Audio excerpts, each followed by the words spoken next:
Hello everyone, welcome to Parvati's Mysuru kitchen. ಇವತ್ತು ಮೊಸರನ್ನ ಮಾಡೋಣ. ಫಸ್ಟಿಗೆ ಟೂ ಟೇಬಲ್ ಸ್ಪೂನ್ ಆಯಿಲ್ ಹಾಕಿ, 2 or 3 ಹಾಕಿ. ಆಮೇಲೆ ಎಣ್ಣೆಗಾದ್ಮೇಲೆ ಮಸ್ಟರ್ಡ್ ಹಾಕಿ.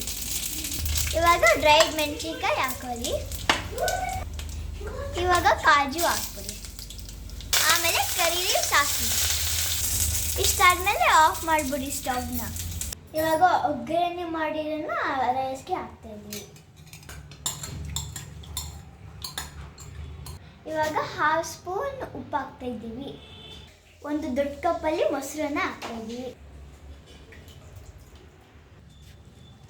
ಇವಾಗ ಮೊಸರು ಹಾಕ್ಬಿಟ್ಟು ಚೆನ್ನಾಗಿ ಮಿಕ್ಸ್ ಮಾಡಬೇಕು. ಇವಾಗ ಸ್ವಲ್ಪ ಪೊಮಗ್ರಾನೇಟ್ ಹಾಕ್ತಾ ಇದ್ದೀನಿ. ಎಲ್ಲ ಕಡೆ ಸಿಗ್ಬಿಡ್ಸಲ್ಲ. ಪೊಮಗ್ರಾನೇಟ್ ಹಾಕೊಂಡ್ರೆ ಚೆನ್ನಾಗಿರುತ್ತೆ. ಲಾಸ್ಟಲ್ಲಿ ಕೊರಿಯನ್ ಮಾಡೋಕ್ಕೆ ನನ್ನ ಫೇವ್ರೇಟ್ ಮೊಸರನ್ನ ರೆಡಿ. Thank you.